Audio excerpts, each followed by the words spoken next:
देशामधील राजकीय भविष्याच्या दृष्टीने अत्यंत महत्त्वाच्या मानल्या जाणाऱ्या 5 राज्यांच्या विधानसभा निवडणुकांचे निकाल आज जाहीर होत आहेत। पश्चिम बंगाल, तामिळनाडू, केरळ, आसाम आणि पुद्दुचेरी विधानसभा निवडणुकांचे निकाल आज लागत आहेत। एप्रिल महिन्यामध्ये पार पडलेल्या मतदानानंतर आता संपूर्ण देशाचं लक्ष लागलंय ते म्हणजे आजच्या मतमोजणीकडे। त्यातही सर्वाधिक लक्ष लागलेलं आहे ते म्हणजे आजच्या मतमोजणीकडे आणि बंगालच्या निवडणुकीवर आज सगळ्यात जास्त लक्ष असेल, कारण की सकाळी 8 वाजल्यापासून मतमोजणीला सुरुवात होईल। दुपारी 12 वाजेपर्यंत बहुतांश राज्यांचे कलही स्पष्ट होणार आहेत। या निकालांचा परिणाम आगामी राष्ट्रीय राजकारणावर आणि केंद्रातील सत्ता समीकरणांवर सुद्धा पडण्याची शक्यता वर्तवली जाते। ममता बॅनर्जी, एम.के. स्टॅलिन आणि हिमंता बिस्वा शर्मा यांच्यासारख्या दिग्गज नेत्यांच्या भविष्याचा फैसला आजच्या निकालांवर अवलंबून आहे। त्यामुळे देशातील राजकीय भविष्याच्या दृष्टीने ही मतमोजणी हा निकाल अतिशय महत्त्वाचा मानला जातोय, कारण की 5 राज्यांच्या विधानसभा निवडणुकांचे निकाल आज जाहीर होत आहेत आणि त्यामध्ये कोणाचा समावेश आहे? पश्चिम बंगाल, तामिळनाडू, केरळ, आसाम आणि पुद्दुचेरी या विधानसभा निवडणुकांचे निकाल आज लागत आहेत। एप्रिल महिन्यामध्ये हे मतदान पार पडलेलं आणि याच पार पडलेल्या मतदानानंतर आता पूर्ण देशाचं लागलंय ते म्हणजे आजच्या निकालाकडे। आणि पश्चिम बंगालमध्ये विविध एक्झिट पोल्सच्या अंदाजानुसार कोणत्या पक्षाला किती जागा मिळू शकतात त्यावर सुद्धा आपण एक नजर टाकतोय ग्राफिक्सच्या माध्यमातून। पश्चिम बंगालमध्ये कुणाची बाजी येईल, पोल काय सांगतायत, पोल डायरीचा अंदाज काय वर्तवला गेलाय? भाजपला 142 ते 170 जागा मिळू शकतात आज। टीएमसी तृणमूल काँग्रेसला 99 ते 127 जागा मिळण्याचा अंदाज। काँग्रेस डाव्यांना 105 ते 8 जागा मिळण्याचा अंदाज पोल डायरीचा आहे। पश्चिम बंगालमधून हे अंदाज वर्तवले गेलेले आहेत। पश्चिम बंगालमध्ये प्रजा पोलनं काय अंदाज वर्तवलाय?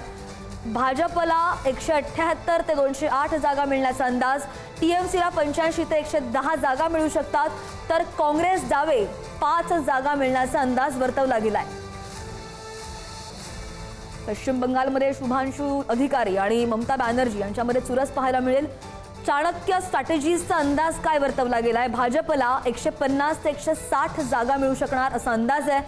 टीएमसीला तृणमूल काँग्रेसला 130 ते 140 जागा मिळतील आणि काँग्रेस डाव्यांना 6 ते 10 जागा मिळण्याचा अंदाज आहे।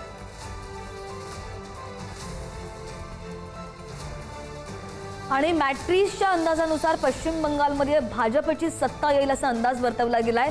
किती जागा आहेत? तृणमूल काँग्रेसला 125 ते 140 जागांचा अंदाज आणि भाजपला 141 ते 161 जागांचा अंदाज वर्तवला गेलाय।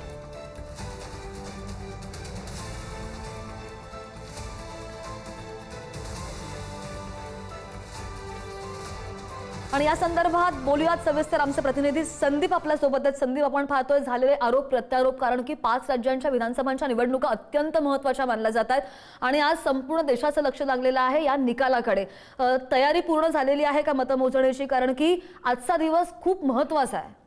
अगदी श्रद्धा, बरोबर 1 तासानंतर मतमोजणीला सुरुवात होईल। सुरुवातीला 5 राज्य आणि ज्या पोटनिवडणुका आहेत त्या सगळ्यामध्ये प्रामुख्यानं टपाली मतदान जे आहे त्याची मतमोजणी पहिल्यांदा सुरू होईल आणि त्यानंतर मुख्य मतमोजणीला सुरुवात होईल। 12 वाजेपर्यंत सगळं चित्र क्लिअर होणार आहे। प्रामुख्यानं पाहायला गेलं तर आसाम आणि पॉंडिचेरी ही जर 2 राज्य सोडली तर तामिळनाडू, केरळ आणि पश्चिम बंगाल यामध्ये प्रादेशिक पक्षांचा कस पाहायला मिळणार आहे असं म्हटलं तर वावगं ठरणार नाही। त्यामुळे ममता बॅनर्जी असतील, तिकडे DMK, AIDMK असेल, केरळमध्ये LDF, UDF असेल, या पक्षांचा खरं तर कस लागणार आहे। प्रामुख्यानं पाहायला गेलं तर जरी 5 राज्यांच्या निवडणुकांचं मतमोजणी असली तरी संपूर्ण देशाचं जे लक्ष लागलेलं आहे ते पश्चिम बंगालकडे लागलं आहे, कारण ममता बॅनर्जी ह्या तिसरी वेळ खरं तर रिपिटेशन होणार का त्यांचं, याकडे संपूर्ण देशाचं लक्ष असेल। आणि प्रामुख्यानं तृणमूल काँग्रेसची सत्ता थोपवण्यासाठी पंतप्रधान मोदी असतील, केंद्रीय गृहमंत्री अमित शाह असतील, यांनी जोरदार रॅलीज किंवा प्रचार जे आहेत ते त्या ठिकाणी केलेले होते। आणि दुसरं म्हणजे मतमोजणीला काही तास शिल्लक असतानाच आता ममता बॅनर्जींनी ट्विट करत एक मोठा आरोप केला आहे की अनेक ठिकाणी वीज खंडित करून CCTV बंद पाडायचा प्रयत्न केला गेला आहे। त्यामुळे पश्चिम बंगालमध्ये म्हणजे आरोप प्रत्यारोप जे आहेत ते मोठ्या प्रमाणामध्ये पाहायला मिळाले।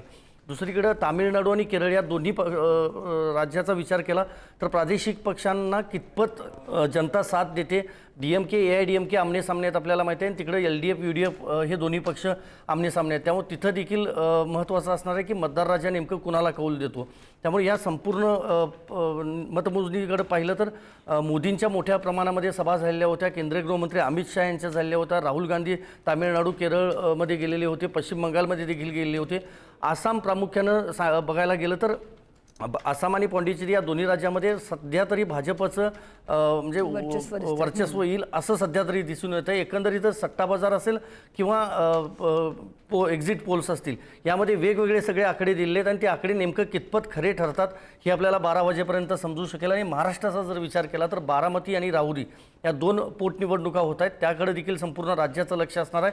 प्रामुख्यानं उपमुख्यमंत्री सुनेत्रा पवार यांचं मताधिक्य किती असणार याचीच चर्चा आता असणार आहे. कारण उपमुख्यमंत्री अजित पवार यांच्या अपघाती निधनानंतर पहिल्यांदाच तिथे ही पोटनिवडणूक होते आणि मताधिक्य किती असेल, कारण काँग्रेसनं ऐन वेळेला उमेदवार माघार घेतला होता. मात्र 23 उमेदवार निवडणुकीच्या रिंगणात होते, अपक्ष आणि छोट्या मोठ्या पक्षांचे. त्यामुळं सुनेत्रा पवार यांचं मताधिक्य अजित पवार यांच्यापेक्षा जास्त असणार की कमी असणार याची गणितं खरं तर याची चर्चा खरं तर आता राजकीय वर्तुळामध्ये आहेत.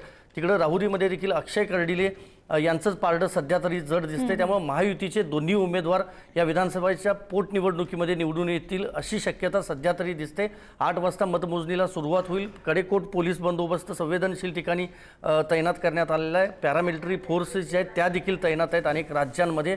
आणि प्रामुख्यानं पाहायला गेलं तर भाजपनं आसाम आणि पॉंडिचेरी या 2 राज्यांमध्ये तयारी देखील सुरू केली आहे. पण पश्चिम बंगालमध्ये जर मोठं यश मिळालं भाजपला तर नक्कीच ही वेगळी गोष्ट म्हणावी लागेल. आणि पंतप्रधान मोदी आणि केंद्रीय गृहमंत्री अमित शहा यांनी जो काय प्रचार केला होता त्याला कितपत पश्चिम बंगालची जनता साथ देते हे बघणं देखील महत्त्वाचं असेल. नाही, बरोबर आहे संदीप, तुम्ही जसं बोललात तसं 2 महिन्यांपासून हा हाय व्होल्टेज प्रचार सुरू आहे पश्चिम बंगालमध्ये. आणि त्यामध्ये केंद्रीय गृहमंत्री अमित शहा असतील किंवा मग ममता बॅनर्जी असतील, होणारे आरोप प्रत्यारोप असतील. ग्राउंड लेवलवर आता मतदारांमध्ये काय चर्चा आहे, काय भावना व्यक्त करतायत मतदार? कारण की त्यांनी मतदान तर केलेलं आहे आणि निकालाची आज प्रतीक्षा आहे. काय माहोल आहे एकंदरीत मतदारांमध्ये? प्रामुख्यानं पाहायला गेलं पश्चिम बंगालमध्ये तृणमूल काँग्रेस किंवा ममता बॅनर्जी यांच्या पक्षाकडून गुंडगिरी चालते हाच आरोप वारंवार भाजपकडून केला जात होता.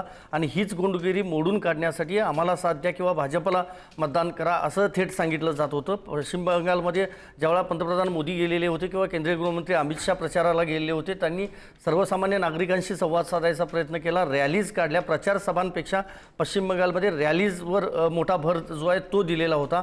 आणि महत्त्वाचं हेच आहे की ह्या दोन्ही नेत्यांच्या सभांनंतर तिथल्या स्थानिक सुवेंदू अधिकारींपासून इतर भाजपचे जे नेते आहेत ते देखील वारंवार त्यांच्यावरच आरोप करत होते. अगदी म्हणजे एका मतदारसंघातली मतमोजणी आपल्याला माहिती आहे की 24 मेला पुन्हा एकदा ठेवलेली आहे. म्हणजे सगळ्या मतदारसंघांमध्ये वेगवेगळे आरोप जे आहेत ते करण्यात आलेले होते. आणि त्यानुसार ममता बॅनर्जी यांच्याकडे जरी सिस्टीम असली तरी केंद्रीय पातळीवरून सगळी सिस्टीम हाती घेत आहे भाजप असा देखील आरोप जो आहे तो ममता बॅनर्जी यांनी केलेला होता. त्यामुळे तृणमूल काँग्रेसला कितपत यश देतात मतदार पश्चिम बंगालमधले हे आपल्याला निकालानंतर समजू शकेल. मात्र बहुमताचा आकडा गाठणं देखील महत्त्वाचं आहे. कदाचित ममता बॅनर्जी या म्हणजे थोडक्यात बहुमत मिळवतील किंवा भाजप देखील थोडक्यात बहुमत मिळवेल असा अंदाज सध्या तरी एक्झिट पोलवरून आणि सट्टा बाजाराचा जो काही आकडा आहे त्यावरून सध्या दिसतंय. आणि त्यामुळं संपूर्ण देशाचं लक्ष जे आहे ते पश्चिम बंगालवरच असणार आहे. नाही, बरोबर आहे, फक्त थोडाच वेळ बाकी आहे आणि मतमोजणीला लवकरच सुरुवात होणार आहे. सगळे ताजे अपडेट्स पुढारी न्यूजवर आपण आपल्या प्रेक्षकांना आज देणार आहोत दिवसभर. संदीप, पुन्हा तुमच्याकडे येईन. धन्यवाद तत्पुरता तुम्ही दिलेल्या सगळ्या सविस्तर अपडेट्ससाठी.